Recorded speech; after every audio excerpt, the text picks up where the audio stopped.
आता उद्या प्रश्न उभा राहील, एवढा खर्च यांनी उपलब्ध केला कसा? हे पैसे यांनी आणले कुठून?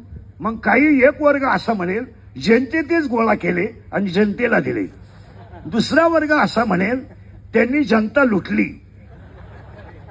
तिसरा वर्ग असा म्हणेल त्याला सगळ्यांचं समर्पक उत्तर आहे, माझ्यावर प्रेम करणारी जेवढी भक्त मंडळी आहे त्या भक्त मंडळीने 90% लग्नाचा खर्च स्वतः केलेला आहे. स्वदेश प्रॉपर्टी असेल, कातोरे साहेब असतील, आमचे सगळे मित्रपरिवार असेल, तुम्ही बँडवाल्याला विचारा, मंडपावाल्याला विचारा, आचार्याला विचारा, आतापर्यंत माझ्याशी 26 वर्षात एकाही बँडवाल्याने आचार्याने व्यवहार केला नाही. त्यामुळे तो ट्रोल करण्याचा कोणालाही अधिकार नाही. ज्यांना आता आम्हाला देणाऱ्यांनी दिलाय, त्यामुळे त्याच्यावर चर्चा व्हायचं काही काम नाही. आता फक्त मी तुम्हाला एवढंच सांगेल की ते ट्रोल करा का, हा ज्याच्या त्याच्या बौद्धिक पातळीचा प्रश्न आहे.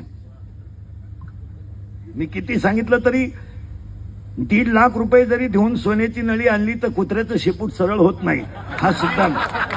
म्हणजे सोन्याच्या नळीत जरी घातलं